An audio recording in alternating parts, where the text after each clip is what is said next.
আসসালামু আলাইকুম friends, welcome back to my channel MS cooking world. আজ আপনাদের তৈরি করে দেখাবো টক ঝাল মিষ্টি জলপাইয়ের আচার। কিভাবে আচার তৈরি করলে রোদ্রে দেবার ঝামেলা ছাড়াই সারা বছর সংরক্ষণ করতে পারবেন সেই সম্পর্কে যাবতীয় টিপস অ্যান্ড ট্রিক্স থাকছে এই ভিডিওতে। আশা করছি ভিডিওটি না টেনে ধৈর্য সহকারে দেখবেন। ভিডিওটি অনেক বেশি ভালো লাগবে এবং অনেক বেশি হেল্পফুল হবে। যারা চ্যানেলটি সাবস্ক্রাইব করেছেন তাদেরকে অসংখ্য অসংখ্য ধন্যবাদ। আর যারা সাবস্ক্রাইব করেননি তারা নিয়মিত ভিডিওগুলো দেখতে থাকুন। দেখতে দেখতে ভালো লাগা তৈরি হবে ইনশাআল্লাহ। আর ভালো লাগা তৈরি হলে অবশ্যই চ্যানেলটি সাবস্ক্রাইব করে নিয়মিত চ্যানেলের সাথেই থাকবেন। এখানে 1 কেজি জলপাই নিয়ে সেটা 2 দিক থেকে খুব ভালোভাবে কেটে নিয়েছি, কারণ জলপাইয়ে অনেক পোকা থাকে। আর এভাবে 2 দিক দিয়ে কেটে নিলে পোকাগুলো দেখা যায়, যেটা বের করা যায়। জলপাইগুলো খুব ভালোভাবে ধুয়ে পরিষ্কার করে নিয়েছি। দেন সিদ্ধ করার জন্য প্যানে দিয়ে দিলাম আর দিচ্ছি পরিমাণ মতো পানি। এখানে পানি এমনভাবে দিতে হবে যেন জলপাইটি পানিতে ডুবে থাকে। দিচ্ছি স্বাদ মতো লবণ। এখন ঢাকনা দিয়ে ঢেকে আমি প্রায় 15 মিনিটের মতো জাল করে নেব। অপরদিকে আমি জলপাইয়ের মশলা তৈরি করার জন্য একটি বাটি নিয়েছি। দিচ্ছি 1 টেবিল চামচ করে 5 ফোড়ন, আস্ত জিরা এবং ধনিয়া। সেই সাথে দিয়ে দিচ্ছি 8টি শুকনো মরিচ। এখানে আমি কারেন্ট মরিচ ব্যবহার করেছি। এটাকে আমি সাইডে রাখবো। এখন চলে যাচ্ছি চুলায়। যে জলপাইটা আমি সেদ্ধ করতে দিয়েছিলাম সেটা একটি চামচের সাহায্যে কেটে দেখাচ্ছি যে কতটা সেদ্ধ হয়েছে। চুলায় একটি ফ্রাই প্যান বসিয়ে আমি এখানে মরিচ ভেজে নেব এবং জলপাইয়ের জন্য যে মশলাগুলো আমি রেডি করে রেখেছিলাম সেটিও ভেজে নেব। আমি যদি একসাথে সব মশলাগুলো দিতাম তাহলে দেখা যেত যে মশলাগুলো পুড়ে যেত, কিন্তু মরিচটা খুব ভালোভাবে ভাজা হতো না। যার কারণে মরিচটা আমি আগে একটু হালকা করে ভেজে নিয়েছি, তারপরে মশলাগুলো দিয়েছি। এখন সেদ্ধ করে রাখা জলপাইগুলোকে আমি হাত দিয়ে এভাবে চেপে ম্যাশ করে নেব। সবগুলো জলপাই ম্যাশ করা হয়ে গেছে এবং এরকম দেখতে হয়েছে।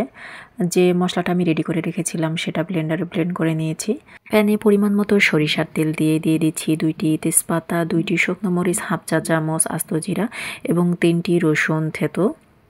এখন সবগুলো মশলাকে আমি কিছুক্ষণ ভেজে নেব।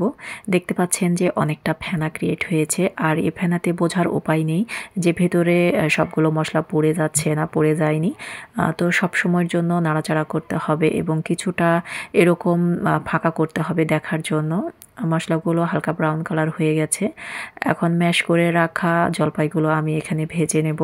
যারা ভিডিওতে এখনও লাইক দেননি তাদের কাছে অনুরোধ করব একটি লাইক দিয়ে ভিডিওটি কন্টিনিউ করার জন্য, কারণ আপনাদের একটি লাইক আমাকে পরবর্তী ভিডিও বানাতে উৎসাহ যোগায়।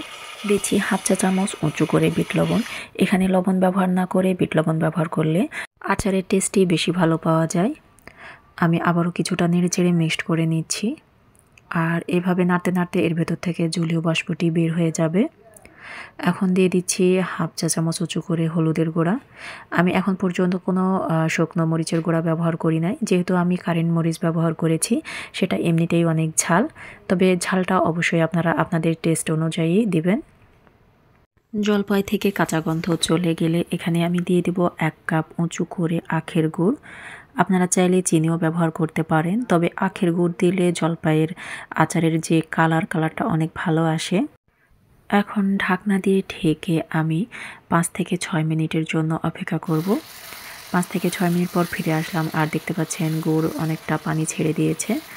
আর এই পানিতে আমি জলপাইটিকে খুব ভালোভাবে সেদ্ধ করে নেব। দিচ্ছি 1 টেবিল চামচ ভিনেগার। আচারে ভিনেগার ব্যবহার করলে আচার দীর্ঘদিন সংরক্ষণ করে রাখা যায়। ভিনেগার হচ্ছে একটি প্রিজারভেটিভ যা আচারকে ফাঙ্গাসের হাত থেকে রক্ষা করে। এখন দিয়ে দিব আচারের স্পেশাল মশলা, যেটি আমি আগে থেকে তৈরি করে রেখেছিলাম।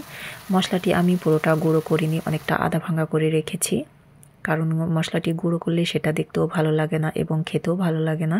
তাই অবশ্যই আচারের মশলাটি আপনারা আধ ভাঙা করে নেবেন। আমি মশলাটিকে আচারের সঙ্গে খুব ভালোভাবে মিক্সড করে নিচ্ছি এবং এই সময় এত সুন্দর একটা স্মেল বের হবে যা পুরো বাড়িতে মৌ মৌ করবে এবং বাসায় যে আপনি আচার তৈরি করছেন এটা সবাই জানতে পারবে। তো যাই হোক, আমার আচারটা অনেকটাই শুকনো হয়ে এসেছে। আপনার আচারটি পারফেক্টভাবে হয়েছে কিনা সেটা বুঝবেন কিভাবে?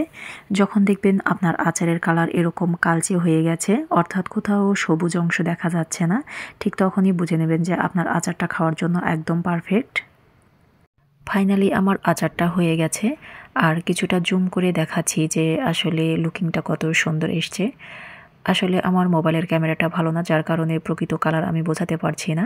পরিবেশনের জন্য একটি সার্ভিং প্লেটে আমি উঠিয়ে নিচ্ছি। তো ফাইনালি আচারটা কেমন হয়েছে অবশ্যই আপনারা কমেন্টসে জানাবেন। ভালো লাগলে লাইক, কমেন্ট এবং শেয়ার করবেন।